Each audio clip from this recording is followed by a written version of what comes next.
নমস্কাৰ সুপ্ৰভাত বাতৰিলৈ স্বাগতম জনাইছো ষ্টুডিঅ'ত মই গীতাশ্ৰী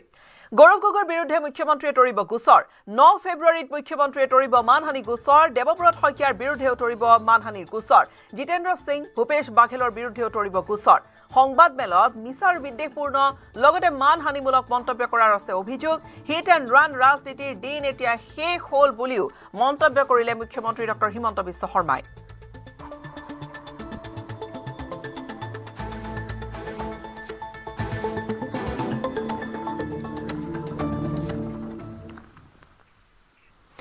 ডুমডুমাত বাহনৰ খুন্দাত নিশা আৰক্ষী বিষয়াৰ মৃত্যুৰ ঘটনা দুৰ্ঘটনাত সংঘটিত হ'ল দুৰ্ঘটনাত ডুমডুমা থানাখনৰ উপপৰিদৰ্শক বুবুল সোণোৱালৰ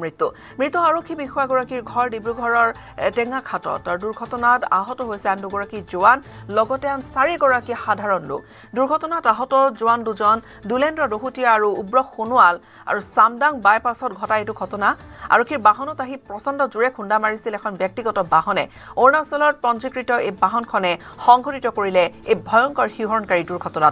দুৰ্ঘটনা সংঘটিত কৰা বাহনখনৰ নম্বৰ AR11A5334 দুৰ্ঘটনা সংঘটিত কৰা বাহনখনৰ চালক সকালোম ইউননক আটক কৰা হৈছে আহতসকলক ভৰ্তি কৰা হৈছে হাস্পতালত আৰু হাস্পতালত উপস্থিত হোৱা আহতসকলৰ স্বাস্থ্যৰ বুজ ললে মন্ত্ৰী ৰূপেশ গোৱালাই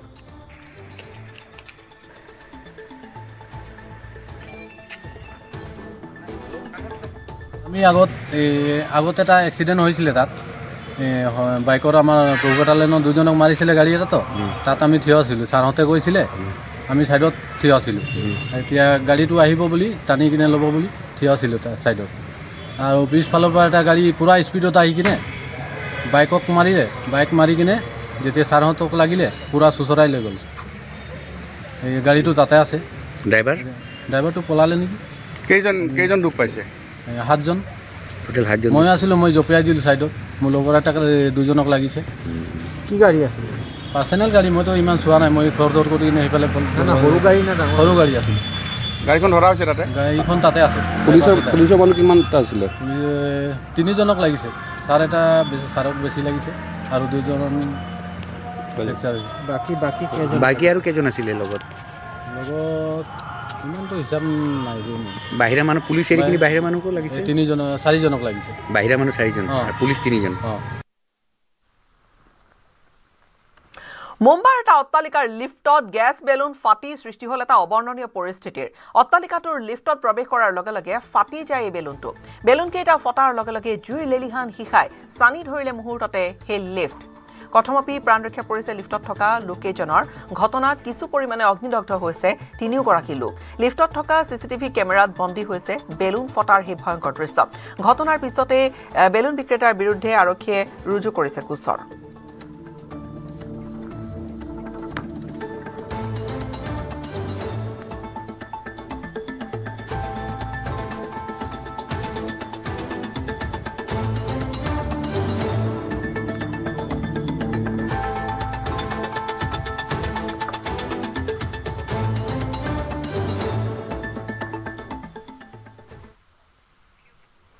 যোৱাবাটৰ 13 মাইলত নিশা ভয়ংকৰ পথ দুৰ্ঘটনা নিয়ন্ত্ৰণ হেৰুৱাই ঘাইপথত লুটি বাগৰ খালে এখন 4-চকীয়া বাহনে দুৰ্ঘটনাত আহত হৈছে বাহনখনত থকা 2 যুৱক যুৱতী দুৰ্ঘটনাত পতিত 2 যুৱক যুৱতী সুৰামত অৱস্থাত থকাৰ অভিযোগ ৰাইজৰ দুৰ্ঘটনাৰ পিছতে ঘটনাস্থলীত সৃষ্টি হ'ল এটা উত্তপ্ত পৰিস্থিতিৰ আঘাতপ্ৰাপ্ত 2 যুৱক যুৱতীক হাস্পতাললৈ নিবলৈ ওলাই আহি অৱশেষত বিপাঙতেই পৰিল যান-বাহন আৰক্ষী কিয়নো আঘাতপ্ৰাপ্ত এই 2 যুৱক যুৱতী হাস্পতাললৈ যাবলৈ মান্তি নহল হাস্পতাললৈ যাবলৈ অস্বীকাৰ কৰাৰ লগতে আনকি স্থানীয় ৰাইজ তথা আৰক্ষীৰে তৰ্কযুদ্ধত লিপ্ত হয় সোণাপুৰৰ পৰা গুৱাহাটী অভিমুখী আছিল দুৰ্ঘটনাত পতিত এই 4-চকীয়া বাহনখন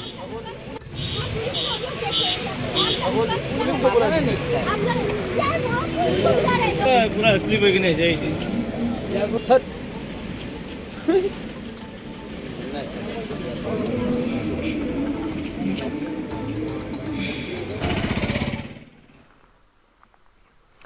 উচ্ছেদক লৈ ভুৱা ভিডিঅ' প্ৰচাৰ কৰি গ্ৰেপ্তাৰ হৈছে যুৱক হাইলাকান্দিৰ দামচেৰাত সংঘটিত এই ঘটনা গ্ৰেপ্তাৰ হৈছে আব্দুল খলিল বৰভূঞা নামৰ এজন যুৱক আৰু দামচেৰাৰ উচ্ছেদ অভিযানক লৈ কিছু ভিডিঅ' প্ৰচাৰ কৰিছিল অনলাইন যোগে কিছু ভিডিঅ' প্ৰচাৰ কৰিছিল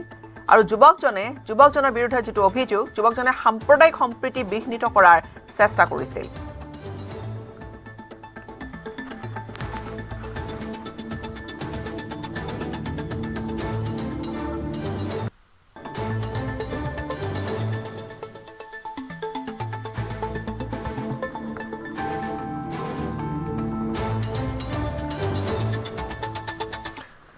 আজিৰে পৰা ৰাজ্যিক বিজেপিৰ বুথ বিজয় অভিযান 11 ফেব্ৰুৱাৰীলৈকে চলিব। এই বুথ বিজয় অভিযান আজাৰা বিমানকোট মণ্ডলৰ অন্তৰ্গত 32 নম্বৰ বুথত উপস্থিত থাকিব মুখ্যমন্ত্ৰী ডক্টৰ হিমন্ত বিশ্ব শৰ্মা। মঙলদৈ নগৰ মণ্ডলৰ অন্তৰ্গত 151 নম্বৰ বুথত উপস্থিত থাকিব ৰাজ্যিক বিজেপিৰ সভাপতি দিলীপ শইকীয়া। ইয়াৰ লগতে ৰাজ্যৰ প্ৰতিটো বুথতেই উপস্থিত থাকিব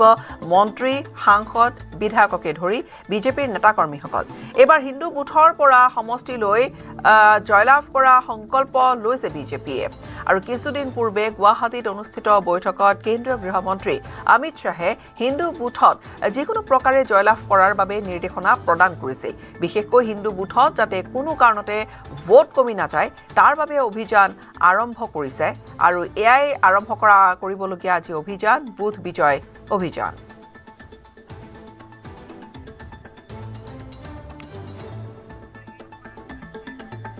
আৰু পোনপটীয়াকৈ এই মুহূৰ্তত আমি নিউজ ৰুমৰ পৰা সংযুক্ত হৈছো আমাৰ সাংবাদিক হীৰক জ্যোতি মালাকাৰৰ সৈতে। হীৰক, চাবলৈ গ'লে আজিৰে পৰা যি 11 তাৰিখলৈকে এই বুথ বিজয় অভিযান মন্ত্ৰণা দি গৈছে কেন্দ্ৰীয় গৃহমন্ত্ৰী অমিত শ্বাহে যে বিশেষকৈ হিন্দু বুথসমূহত তাত কোনো ধৰণে যাতে ভোট নকমে তাৰ বাবে বিশেষ অভিযান। হয় গীতাশ্ৰী, যিহেতু যিকোনো এটা নিৰ্বাচনী চাব যায় বিজেপিয়ে বুথৰ ওপৰত খুবেই বিশ্বাসী আৰু লোকসভাই হওক বা বিধানসভাই হওক এনেধৰণৰ নিৰ্বাচনত দেখিবলৈ পোৱা যায় যে বুথৰ যিটো ছাৰ্ভে সেই ছাৰ্ভেৰ ওপৰত ভিত্তি কৰিহে টিকেট প্ৰদান কৰা হয়। আৰু সেই যিজন ব্যক্তি আচলতে জনপ্ৰিয়তা হয় বা তেওঁ বুথত তেওঁ যিহেতু নাম যদি উচ্চাৰণ হয় তাৰপিছতে তেওঁ যিহেতু সেই নাম প্ৰেৰণ কৰে। আৰু এইবাৰ বিজেপিয়ে যিহেতু বুথ সংকল্প অভিযান হাতত লৈছে আৰু বুথৰ পৰা তেওঁলোকে বিজয় সাব্যস্ত কৰাৰ বা জয়লাভ কৰাৰ যিহেতু তেওঁ সংকল্প গ্ৰহণ কৰিছে, অৰ্থাৎ বুথত যোৱাৰ লগে লগে বুথৰ পৰা সমষ্টিলৈ জয়লাভ কৰাৰ এটা সংকল্প গ্ৰহণ কৰিছে। আৰু তাৰ বাবে আজিৰ পৰা বুথ বিজয় অভিযান আৰম্ভ কৰিছে। আৰু আজি বুথ বিজয় অভিযানৰ প্ৰথমটো দিন আৰু প্ৰথমটো দিনৰ শুভাৰম্ভণ যি অনুষ্ঠান, সেই অনুষ্ঠানত মন্ত্ৰী, বিধায়ক, মুখ্যমন্ত্ৰী লগতে ৰাজ্যিক বিজেপি সভাপতি উপস্থিত থাকিব। আৰু এই বুথ বিজয় যি অভিযান, এই অভিযান মুখ্যমন্ত্ৰী ডক্টৰ হিমন্ত বিশ্ব শৰ্মা যিহেতু বিমানকোট যি মণ্ডল আছে 32 নং মণ্ডলত উপস্থিত থাকিব। সমান্তৰালকৈ দৰং উদলগুৰি বিধায়ক সাংসদ তথা ৰাজ্যিক বিজেপি সভাপতি দিলীপ শইকীয়া যিহেতু 151 নং বুথত উপস্থিত থাকিব। আৰু সমান্তৰালকৈ যিসকল মন্ত্ৰী বিধায়কসকল আছে সেই মন্ত্ৰী বিধায়কসকলক বিভিন্ন ধৰণৰ যি সমষ্টি আছে সমষ্টিসমূহৰ বুথত উপস্থিত থাকিব। আৰু কিছুদিন পূৰ্বে যিহেতু গৃহমন্ত্ৰী অমিত শ্বাহ আহিছিল আৰু অমিত শ্বাহ আহোঁতে এটা কথা স্পষ্টকৈ নিৰ্দেশনা জাৰি কৰিছিল, যিখন কোৰ কমিটি বা নিৰ্বাচন ব্যৱস্থাপনা সমিতিৰ যিখন বৈঠক হৈছিলে বৈঠকত স্পষ্টকৈ উল্লেখ কৰিছে যে তাতে যিবোৰ হিন্দু বেল্টৰ বুথ আছে সেই হিন্দু বেল্টৰ বুথত এইবাৰ বিজয় সাব্যস্ত কৰিবই লাগিব। কাৰণ মুছলমান যিবোৰ বেল্ট আছে বা মুছলমান যিবোৰ বুথ আছে সেই বুথত বিজয় সাব্যস্ত নকৰিলেও একো নাই, কিন্তু হিন্দু বেল্টৰ যিবোৰ ভোট আছে বা হিন্দু বুথ আছে সেই বুথত বিজয় কমিবলৈ নোৱাৰিব। আজি যি ধৰণে আমি গম পাইছো যে এই 11 তাৰিখলৈকে চলিবলগীয়া কাৰ্যসূচীখিনিত মন্ত্ৰী, বিধায়ক তেওঁলোক সকলোৱে একোটা বুথত থাকিব। অৰ্থাৎ এইকেইটা দিন বিজেপি নেতা, শীৰ্ষ নেতাসকলৰ বা মন্ত্ৰী, বিধায়কসকলৰ থাকিব ভীষণ ব্যস্ততা নিৰ্বাচন কেন্দ্ৰিক। নিশ্চয়কৈ নিৰ্বাচন যিহেতু চমু চাপিছে, নিৰ্বাচনলৈ যদি চাব যায় প্ৰায় এটা মাহ বাকী আছে। আৰু এটা মাহ বাকী থকা অৱস্থাত যিহেতু বিজেপিয়ে খুবেই চিৰিয়াছ হোৱা দেখিবলৈ পোৱা গৈছে। আৰু দুদিন পূৰ্বে যিহেতু নীতিন নবীনৰ অধ্যক্ষতাত যিখন বৈঠক সাংসদ দিলীপ শইকীয়াৰ যি দিল্লীস্থিত বাসগৃহ আছিলে, বাসগৃহৰ যিখন বৈঠক হৈছিলে সেই বৈঠকতো এটা কথা স্পষ্টকৈ প্ৰকাশ কৰিছে যে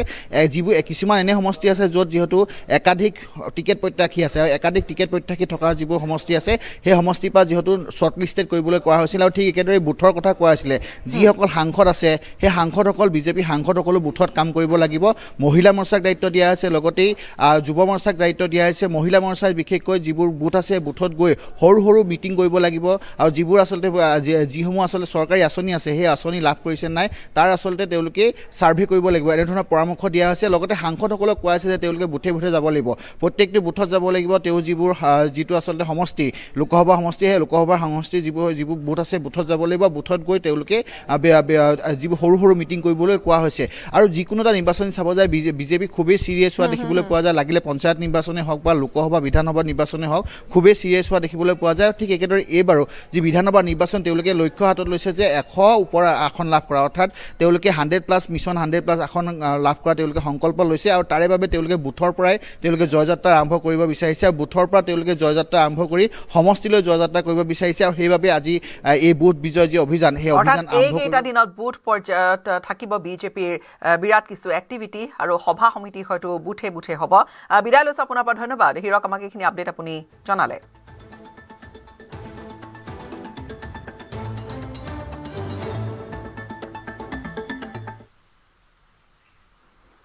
Under-19 বিশ্বকাপৰ ফাইনেলত টিম ইণ্ডিয়া ছেমি ফাইনেলত আফগানিস্তানৰ বিৰুদ্ধে জয় হৈছে ভাৰত আৰু আফগানিস্তানক পৰাস্ত কৰি ভাৰতে ফাইনেলত নিজৰ স্থান নিশ্চিত কৰিলে Under-19 বিশ্বকাপৰ ফাইনেলত এতিয়া ইংলেণ্ডৰে মুখামুখি হ'ব ভাৰত 6 ফেব্ৰুৱাৰীত অনুষ্ঠিত হ'ব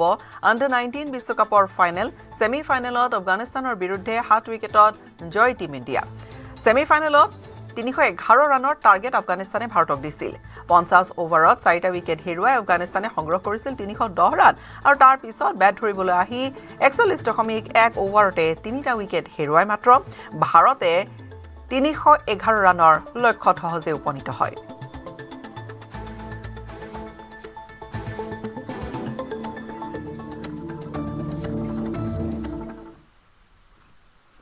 মহানগৰীৰ দুই ব্যৱসায়ৰ বিৰুদ্ধে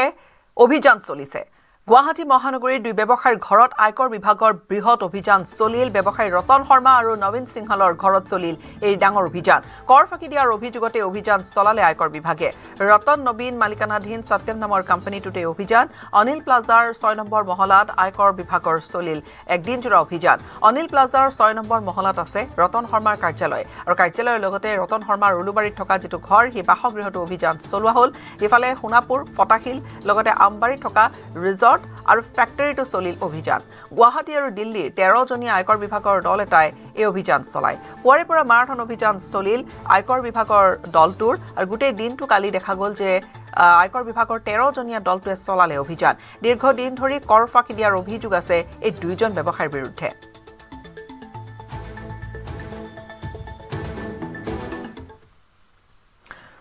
পুনৰ বিতৰ্কৰ আৱৰ্তত অসম সাহিত্য সভাৰ বিৰুদ্ধে ৰান্ধনীৰ প্ৰাপ্য ধন নিদিয়াৰ অভিযোগ কলাক্ষেত্ৰত উত্তেজনাময় পৰিস্থিতিৰ সৃষ্টি কৰে ৰান্ধনীসকলে দ্বিবাৰ্ষিক অধিৱেশনত কাম কৰিছিল শতাধিক ৰান্ধনীয়ে এটকাও মুকলাই নিদিয়াৰ অভিযোগ ৰান্ধনীসকলৰ পইচা মানুহখিনি মই পইচা ক'ব পাৰিম বাৰু মানুহখিনি মই মঙলবাৰ লৈ আহিছোঁ মই আমাৰ পাছত ইমানেই ধুনীয়াকৈ বাৰু কাম কৰিছোঁ সন্মান কৰিছোঁ মানে কওকচোন বাৰু পিছে ইমান কষ্ট কাম কৰাৰ পাছত ৰাতি মানুহ যাব ওলাইছে এতিয়া পুৱাৰ পৰা বিশ্বাস কৰিব নাই কালি বঢ়িয়াকৈ আপুনি মই কৈছিলোঁ মানুহকেইটা কষ্ট কৰিছে কালি যাওঁতে কি অলপ মাছ মাংসৰ বাৰু খাই বৈ কিনে বঢ়িয়াকৈ যাব হ'ব বুলি ক'লা যে মই আহিলোঁ তাৰপাছত একো নাই কি চাৰি খা বুলি ক'লা মানুহৰ গোটাই সেই আছে একো খাব পৰা নাই সেইটো মই মানুহ সেইটো গেল গৈছিল আৰু আজি পইচাটো মই নাংগি বুলিয়ে কৈছোঁ গেল গৈছিল যেনেকৈ কৈছোঁ মই সেনেকৈ শুনিছোঁ কিন্তু আজি এতিয়া পইচা বিচাৰি দিয়া মানে বঢ়িয়াকৈ বেগ চেগ দি মানপত্ৰ বিচাৰি দিম বুলি কৈছিল এতিয়া আমাৰ কি আলোচনা পেলাইছে কৈছোঁ আপনি নিজে ৰ'ব আপনি নিজে কৈছে কামখিনি নমাই দিয়ক হিচাপটো আমি আপোনালোকৰ লাষ্ট দিনা কৰি দিম বুলি নাই ছাৰ ছাৰ আমাক যদি সেনেকৈ ক'লা হয় তাতে চাহ দুঘৰ আছে তোমালোকক তাতে বোলা চাহটো তাতে হ'ব আমি তাতে গ'লো হয় এতিয়া দিনটোৰ পিছত ভোকতে আহিলোঁ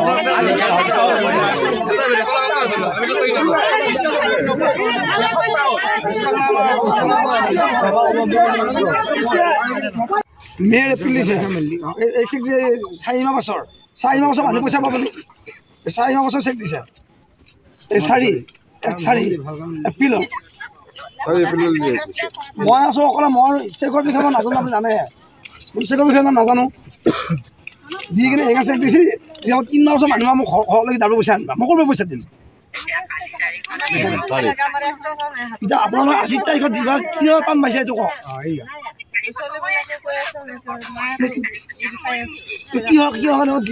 কি হয় নহয় ঠিক আছে হ'ব মই বেংকৰ মানুহ কৰোঁ আজি তাক এটা চেক দিলোঁ হয় বেংকৰ মানুহ সুধিলোঁ ফোন কৰি কিনে মই সুধিছোঁ আজি তাৰিখত দিলে হ'ব আপুনি বাঞ্চ হয় যি হয় হ'ব আপুনি আহক আজি তাৰিখত চেকখন দিয়ক দিয়াৰ পাছত আমি গুচি যাম মাধৱদেৱ আন্তৰ্জাতিক প্ৰেক্ষাগৃহত স্বেচ্ছাসেৱী সংগঠন অংকুৰমৰ 2026-27 বৰ্ষৰ উৎকৃষ্ট বঁটা প্ৰদান অনুষ্ঠান প্ৰাণৰ শিল্পী জুবিন গাৰ্গলৈ মৰণোত্তৰভাৱে প্ৰদান কৰা হয় জীৱনজোৰা সাধনা বঁটা অনুষ্ঠানত নিউজ 18 অসম নৰ্থ ইষ্টক প্ৰদান কৰা হয় 2026-27 বৰ্ষৰ শ্ৰেষ্ঠ ইলেক্ট্ৰনিক সংবাদ মাধ্যমৰ বঁটা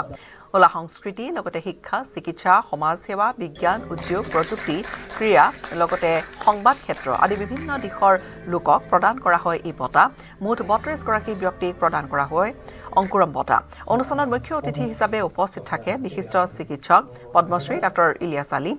ডক্টৰ হিতেশ বৰুৱা আদিকে ধৰি কেইবাগৰাকীও বিশিষ্ট ব্যক্তি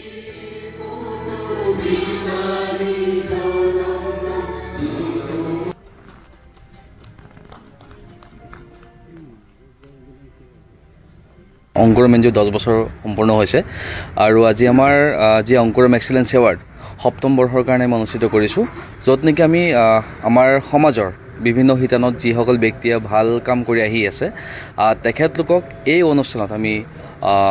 ইনভাইট কৰি পিনে বঁটা প্ৰদান কৰোঁ। আৰু এইবাৰ যিহেতু আমাৰ ওচৰত জুবিন দা নাই আৰু এই প্ৰগ্ৰামটো আমি জুবিন দাৰ নামত ডেডিকেট কৰিছোঁ আৰু তাৰ লগতে এইটো অনুষ্ঠানত জুবিন দাৰ যি লাইফ জাৰ্ণি তাৰ ওপৰত এটা ডকুমেণ্টাৰীও আমি মানে আজি সকলোকে দেখুৱাইছোঁ আৰু জুবিন দাক মানে বৰ্ষশ্ৰেষ্ঠ মানে জীৱনজোৰা যি সাধনা বঁটা আমি প্ৰদান কৰিছোঁ। যিহেতু মানে মৰণোত্তৰ যি শব্দটো মই ব্যৱহাৰ কৰিব নোখোজিম, বাট লেজেণ্ড জুবিন গাৰ্গক মানে লাইফ টাইম এচিভমেণ্ট এৱাৰ্ড দিয়া হৈছে আৰু তাৰ লগতে বিভিন্ন শিতানত আমাৰ 30টা এৱাৰ্ড আমি আজি বিতৰণ কৰিছোঁ। আহি আছে অগ্নিবাণ। যতীন বৰা অভিনীত নতুন অসমীয়া ছবি অগ্নিবাণৰ প্ৰেমিয়াৰ শ্ব' ফাঁচী বজাৰৰ কেলভিন ছবিগৃহত বুধবাৰে অনুষ্ঠিত হ'ল। অগ্নিবাণৰ প্ৰেমিয়াৰ শ্ব' মৃন্ময় অৰুণ শইকীয়াৰ পৰিচালনাত নিৰ্মিত অগ্নিবাণত অভিনয় কৰিছে যতীন বৰা, ৰবি শৰ্মাৰ লগতে নপুৰণি বহু অভিনেতা অভিনেত্ৰীয়ে। 6 ফেব্ৰুৱাৰীত ছবিগৃহত মুক্তি লাভ কৰিব অগ্নিবাণে।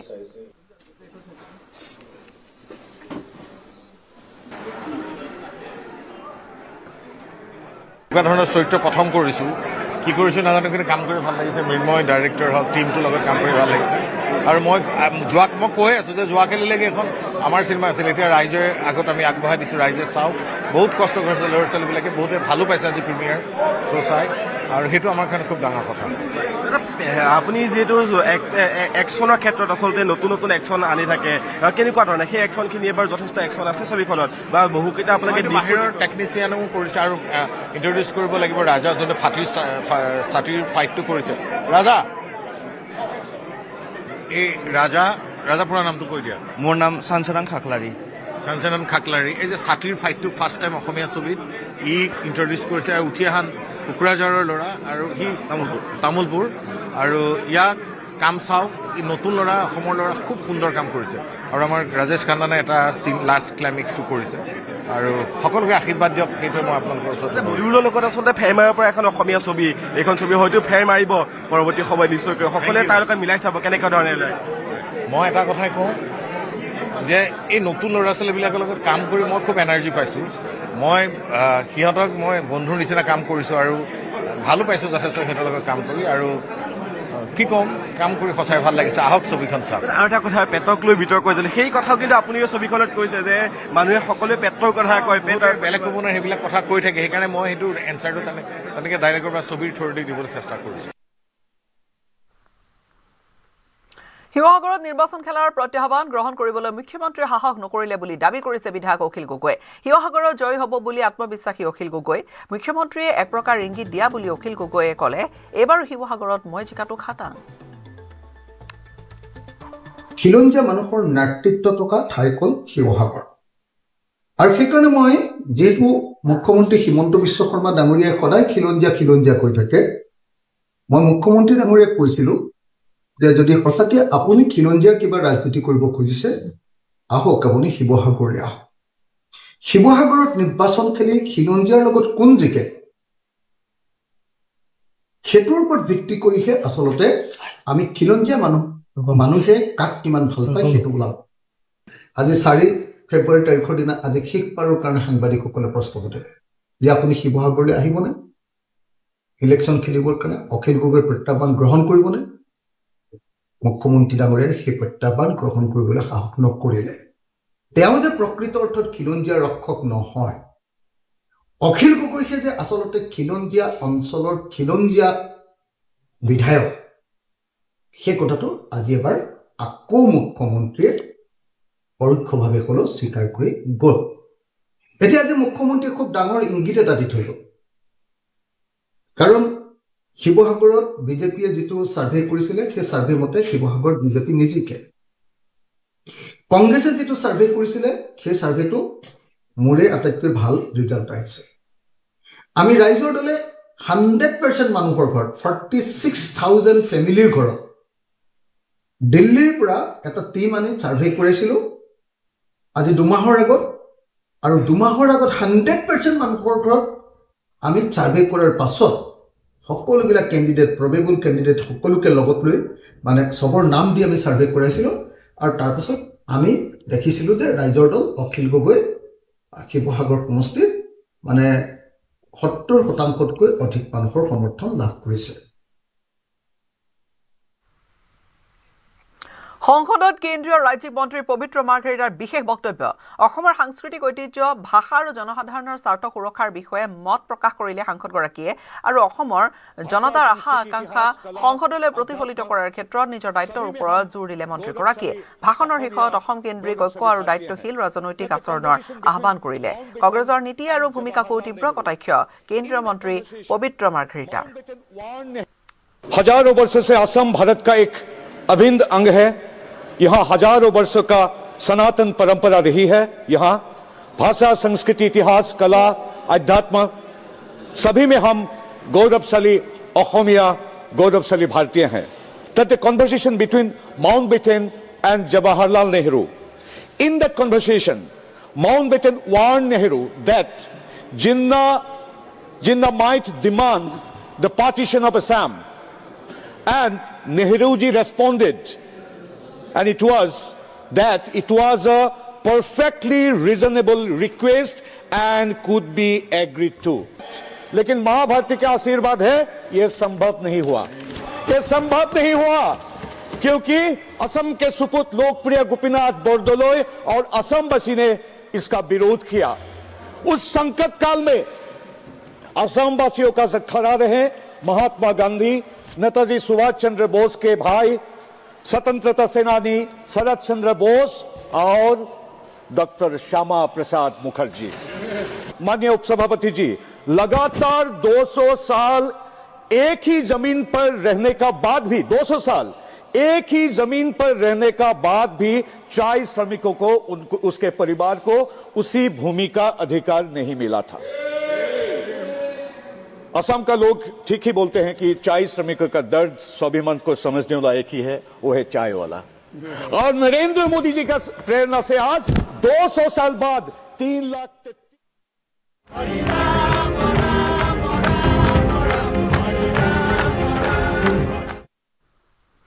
গুৰুজনাৰ বাণীৰে জাতিক সংগবদ্ধ কৰাৰ অনিৰুদ্ধ গতিৰে জামুগুৰিহাটত কাইলৈৰ পৰা শ্ৰীমন্ত শংকৰদেৱ সংঘৰ অধিৱেশন হৰিনাম ধ্বনিৰে মুখৰিত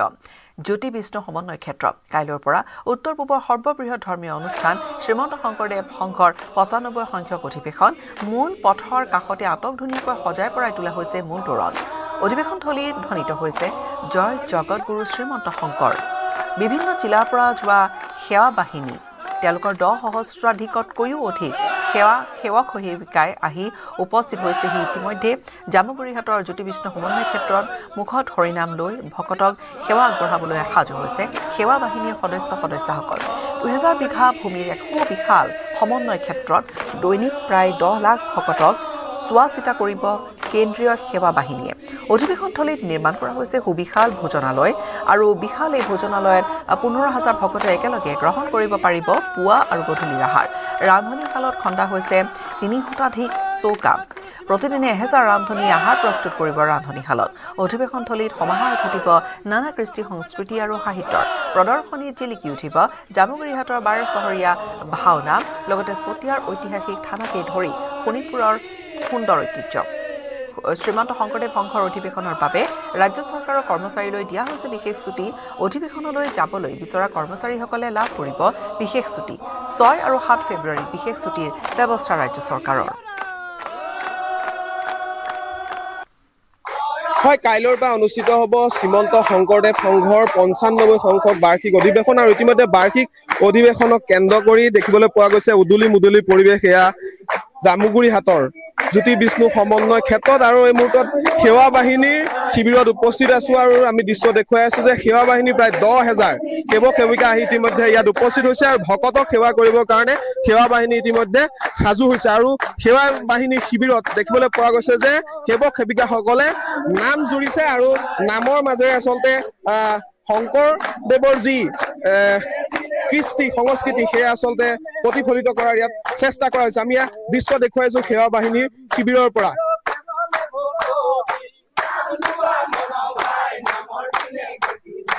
আমাৰ অসমৰ বিভিন্ন প্ৰান্তৰ পৰা আমাৰ সেৱক সেৱিকাসকলে এই অধিৱেশনত সেৱা আগবঢ়াবৰ কাৰণে ইতিমধ্যে অধিৱেশন স্থলীলৈকে ৰাওনা হৈছে আৰু প্ৰায় সন্ধিয়ালৈকে আমাৰ এই কেন্দ্ৰীয় সেৱাবাহিনী শিবিৰ আমাৰ যিসকল সেৱক সেৱিকা আছে সকলো আহি ইয়াতে সম্পূৰ্ণ হ'ব। প্ৰায় 10,000তকৈ অধিক সেৱক সেৱিকাই এই অধিৱেশনত সেৱা আগবঢ়াব আৰু কেন্দ্ৰীয় সেৱাবাহিনীৰ অধিৱেশনখন সকলো পিনৰ পৰা নিখুঁতভাৱে আমি যাতে নিজৰ সেৱাখিনি আমি আগবঢ়াই নিব পাৰোঁ তাৰ কাৰণে আমাৰ কিছু পৰিকল্পনা কৰা হৈছে আৰু আমাৰ প্ৰায় সংখ্যক সেৱক সেৱিকা যথেষ্ট অভিজ্ঞ সম্পন্ন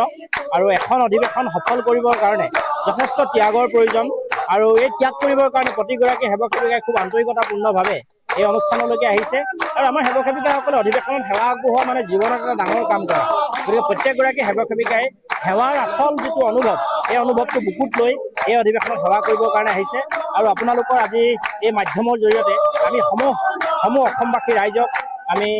শ্ৰীমন্ত শংকৰদেৱ সংঘৰ 95 সংখ্যক বাৰ্ষিক অধিৱেশন তেজপুৰ জিলা তীৰ্থত অনুষ্ঠিত হ'বলগীয়া জ্যোতি বিষ্ণু সমন্বয় ক্ষেত্ৰলৈ আমি সাদৰেৰে আমন্ত্ৰণ জনাইছোঁ, সেৱা জনাইছোঁ আৰু আমি আশা কৰিম যে এই অধিৱেশনে অসমৰ সমাজ জীৱনত জাতীয় জীৱনত আন এক প্ৰাসংগিক এটি অনুষ্ঠান হিচাপে চৰ্চিত হ'ব।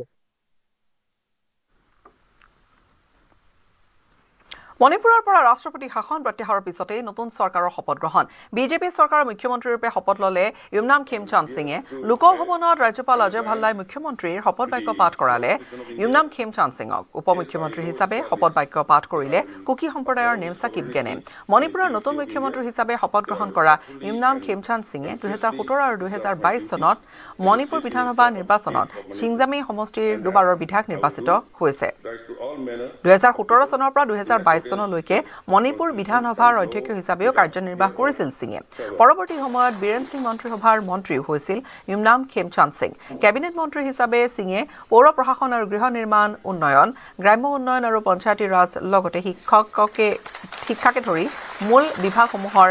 দায়িত্বত আছিল আৰু 2025 চনৰ ফেব্ৰুৱাৰী মাহত ৰাষ্ট্ৰপতি শাসন জাৰি নোহোৱালৈকে তেওঁ এই দায়িত্বত আছিল। ৰাষ্ট্ৰপতি শাসন প্ৰত্যাহাৰৰ পিছত মুখ্যমন্ত্ৰী হিচাপে শপত ল'লে ইমৰান খেমচান্দ সিঙে।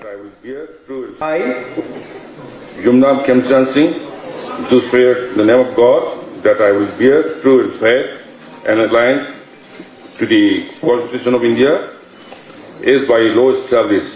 that I will uphold the sovereignty and integrity of India, that I will faithfully and consciously discharge my duties as the Chief Minister of the State of Manipur, and that I will do right to all manner of people in accordance with the Constitution and law without fear or favor.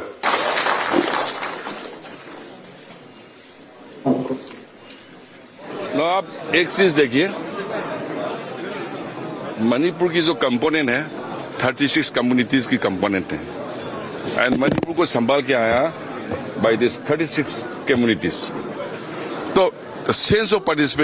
Participation जो दे रहे हैं उससे हम लोग की आशा है कि मतलब peaceful atmosphere लाने में बहुत मतलब पहले कह चुके हैं, क्योंकि भारत के प्रधानमंत्री नरेंद्र मोदी जी, अमित शाह जी और नवीन जी प्रेसिडेंट बसपा सबने भरोसा करके दिए हुए उस भरोसा को मैं आगे ले जाएगा। It's a mixed feeling. Isu yam kana thudok pat lei hainingai leite. Hoi mayamna nungsidana. It's a blessing. It's a mixed feeling. No further comment. Thank you so much. মণিপুৰৰ নতুন মুখ্যমন্ত্ৰী ইমৰান খেমচান্দ সিঙৰ আছে অসম সংযোগ। অসম টাইকোৱাণ্ডো সন্থাৰ প্ৰতিষ্ঠাপক সভাপতি আছিল মণিপুৰৰ নতুন মুখ্যমন্ত্ৰী ইমৰান খেমচান্দ সিং। গুৱাহাটীৰ নিকলছ হাইস্কুলৰ পৰা ইমৰান খেমচান্দ সিঙে আৰম্ভ কৰিছিল টাইকোৱাণ্ডোৰ যাত্ৰা। 1982 চনৰ পৰা 1991 চনলৈ অসম টাইকোৱাণ্ডো সন্থাৰ সভাপতি আছিল ইমৰান খেমচান্দ সিং। বিশ্ববিদ্যালয়ত ইমৰান খেমচান্দ সিঙে মন্ত্ৰী অতুল বৰাকো দিছিল প্ৰশিক্ষণ। টাইকোৱাণ্ডো যেতিয়া খেমচান্দ ছাৰ আহিছিলে 82 চনত অসমলৈ, তেওঁ জিমি জাক্টিনি ষ্টুডেণ্ট আছিলে। লক্ষ্ণৌত তেওঁ টাইকোৱাণ্ডো শিকিছিলে আৰু যেতিয়া 82 চনত ইয়াত আহিল সদৌ অসম টাইকোৱাণ্ডো সন্থাৰ তেওঁ প্ৰতিষ্ঠাপক সভাপতি হিচাপে তেওঁ আৰম্ভ কৰিছিল। আৰু মই তাৰপিছত মোৰ মাহীৰ ল'ৰা শ্বহীদ হীৰকজ্যোতি মহন্ত, এনেকৈ বহুত গুৱাহাটীৰ ল'ৰা ছোৱালী মানে প্ৰথম ইয়াতে আমি নিকল স্কুলত আৰম্ভ হৈছিলে। যেতিয়া অপাৰেশ্যন বজৰং ৰাইনো হ'ল বহুত টাইকোণ্ডো শিকা ল'ৰা আলফাত গুচি গ'ল বিশেষকৈ মোৰ মাহীৰ ল'ৰা হীৰকজ্যোতি মহন্ত আলফাৰ ডেপুটি কমাণ্ডাৰ ইন চিফ আছিলে তেওঁক বিচাৰি পেলাই ছাৰক বহুত হাৰাশাস্তি কৰিলে পুলিচ আৰ্মি এইবোৰে তো সেই উৎপাততে তেওঁ 51 চনত মানে অসম এৰি পেলাই মণিপুৰ গুচি গ'ল তেওঁ খুব সাহসী আৰু তেওঁ মানে সদায় আমাক আগৰ পৰা আমি আগতে আছোঁ সদায় তেওঁ আগুৱাই যায় আৰু আমাৰ যিটো গুৰু শিষ্যৰ পৰম্পৰা সেই 82 চনৰ পৰা আজিলৈকে আছে কলিয়াবৰত অব্যাহত আছে হাতী মানুহৰ সংঘাত সন্ধিয়া হোৱাৰ লগে লগে ঘৰৰ পৰা ওলাব নোৱাৰা অৱস্থা হৈছে কলিয়াবৰৰ বিভিন্ন স্থানৰ লোকসকলৰ পুৱাই শিলঘাট চামধৰা গাঁৱত পথাৰৰ পৰা কামাখ্যা পাহাৰৰ দিশে আগবাঢ়িল দুটা বনৰীয়া হাতী কলিয়াবৰৰ বৰভগতী সোণাৰী কামাখ্যা পোৰাভেটি মাধতাৰী শ্ৰৱণী সত্ৰ নাগশংকৰ বাসুদেৱ বাৰী লগতে বাঘৰচু বালিটিকা চামধৰা বৰুৱাচু ওপৰ চতিয়াল ন সত্ৰ ভৰালি গাঁও আদি একো এলেকা বাকী যেন ৰোৱা নাই প্ৰত্যেকটো ঠাইতে এতিয়া শতাধিক পৰিয়ালৰ ঘৰ দুৱাৰ ভাঙি ইতিমধ্যে লণ্ডভণ্ড কৰিছে হাতী মানুহৰ সংঘাতৰ এখন ভয়ংকৰ ছবি পোহৰলৈ আহিছে 4জনকৈ লোকৰ ইতিমধ্যে প্ৰাণ কাঢ়িছে এই সংঘাতে আৰু তাৰ পিছতো কিন্তু বন বিভাগৰ গা নলৰাৰ অভিযোগ স্থানীয় লোকৰ অতি দুৰ্ভাগ্যজনক কথা বন বিভাগ বোলা বিভাগটো আছে নে নাই এতিয়া সন্দেহ হৈছে ৰাইজৰ আজি অসমৰ বন বিভাগৰ অসম চৰকাৰ আটাইতকৈ ব্যৰ্থ বিভাগটো হৈছে বন বিভাগ আজি কলিয়াবৰৰ গোটেই অঞ্চলসমূহ কলিয়াবৰ সামগ্ৰিক প্ৰায়ভাগ অঞ্চলত হাতীৰ উপদ্ৰৱৰ ক্ষেত্ৰত মানুহ থাকিব নোৱাৰা হৈছে মানুহৰ নিদ্ৰাহৰণ হৈছে নিশা কলৈ ওলাই যাব নোৱাৰা হৈছে এটা হাতীয়ে 4জন মানুহৰ প্ৰাণহানি কৰিছে তাৰ পিছতো নিৰ্বিকাৰ বন বিভাগ ইয়াৰ সৈতে বিদায় লম নমস্কাৰ